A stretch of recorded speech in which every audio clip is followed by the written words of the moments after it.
Hi hello வணக்கம். இது உங்கள் சிவி ஜோன். எல்லாரும் எப்படி இருக்கீங்க? இன்றைக்கி பார்த்தீங்கன்னா அப்பா ஐயோப்பா லைவ் யாரெல்லாம் பார்க்குறீங்க கொஞ்சம் கமெண்ட்ஸில் போடுங்கப்பா. ஏன்னா எல்லாருமே செம்ம டென்ஷனாக இருப்பீங்கன்னு நினைக்கிறேன்.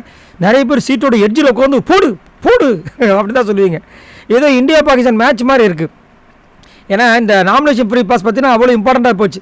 கேர்ள்ஸ் டீமுக்கு இது வந்து ஒரு லைஃபு. யாராவது வெளியே போகிறதுக்கு இது யூஸ் பண்ணணும்னு சொல்லிட்டு இருக்காங்க. பாய்ஸ் டீமுக்கு லைஃப் தான், ஆனால் கௌரவ பிரச்சனை. ஆல்ரெடி பார்த்தீங்கன்னா நம்ம கேர்ள்ஸ் டீம் வந்துட்டு சூப்பராக சாதனை படைச்சாச்சு. ஃபஸ்ட்டு 3 வாரத்தை வந்து அவங்க தான் தட்டி தூக்குனாங்க. அப்பயே பிக் பாஸ் சொன்னார். அதுக்கப்புறம் 4வது வாரத்தில் ஏதோ வந்துட்டு வந்த வைல்ட் கார்டு என்ட்ரி புண்ணியத்தில் வந்து வின் பண்ணாங்க. இப்போ வந்துட்டு அடுத்தது எப்படி வின் பண்ண போகிறாங்களா இல்லையான்னு ஒரு பெரிய ஒரு எதிர்பார்ப்பு. இப்போ இதை வந்துட்டு யார் வின் பண்ண போகிறாங்கன்னு பார்த்தா இந்த டாஸ்க்கு ஸ்டார்டிங்லேருந்தே வந்து ஒரு ஏடாகரமாக இருக்குது. ஃபஸ்ட்டு ஸ்டார்ட் பண்ணும்போது வந்துட்டு பிக் பாஸ் வந்து கொஞ்சம் எல்லோரும் வெளியே போங்க, நான் வந்து கொஞ்சம் திருத்த வேண்டியது இருக்குன்னாரு. அதுக்கப்புறம் மார்க்லாம் போட்டு ஆட ஆரம்பித்தாங்க. அதுக்கப்புறம் வந்து 1 by 1 போட ஆரம்பித்தாங்க. கேர்ள்ஸ் டீமில் சூப்பராக பண்ணாங்க, பாய்ஸ் டீமில் நல்லா பண்ணாங்க. ஆனால் சிவகுமாருக்கும் இந்த பக்கம் பவித்ராவுக்கும் சுத்தமாக வரவே இல்லை. அந்த பாட்டிலை ஃப்ளிப் பண்ணவே முடியல, ரொம்ப திணறிட்டாங்க. அதுக்கப்புறம் அவங்க கொடுத்த அந்த கபசூர குடிநீரே காலி ஆகிப்போச்சு. அதுக்கப்புறம் என்ன பண்ணார் பிக் பாஸ், திரும்ப ரீஃபில் பண்ணி அமுச்சு விட்டார்.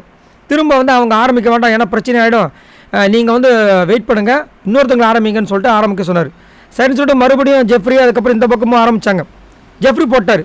இப்போ எல்லாம் சமமாக இருக்காங்க. தர்ஷிகா இந்த பக்கம் வந்துட்டு மாட்டிக்கிட்டாங்க. இந்த பக்கம் வந்து நம்ம சிவகுமார் குடிக்கிறாரு பாவங்க. ஆனால் எனக்கு தெரிஞ்சு ஒரு அந்த சின்ன அந்த ஒரு குடுவையில் ஒரு 20 வாட்டி குடிச்சிருப்பார். ரொம்ப பாவமாகி போச்சு. ஆனாலும் அவருக்கு ஒரு அசிங்கம் ஒரு பக்கம். ஏற்கனவே வந்து அந்த வீட்டு பணி டாஸ்கில் மொக்கையாகி போச்சு. இதுலையாவது ஏதாவது நம்ம பாய்ஸ் டீம் கொடுக்கணுமே, அவரும் முயற்சி பண்ணுறாரு, ஒன்றுமே முடியல, ஒரு வாட்டி கூட போட முடியல. இதில் என்ன காமெடி ஆகி போச்சுன்னா, இந்த தர்ஷிகா வந்து குடிச்சிட்டு அதை போட அவங்களுக்கு ஒரு மாதிரி கசக்க ஆரம்பிச்சிருச்சு. முடியல அவங்களால, டப்புன்னு வாமிட் பண்ண ஆரம்பிச்சிட்டாங்க. பாவமாயிடுச்சு நம்மளுக்கு. ஒரு மாதிரி அப்படியே திணற ஆரம்பிச்சிட்டாங்க. சிச்சோ என்ன இந்த பொண்ணுக்கு இப்படி ஆகிப்போச்சுன்ற மாதிரி. ஆனால் அவர் வந்து பொறுத்துக்கிட்டார்.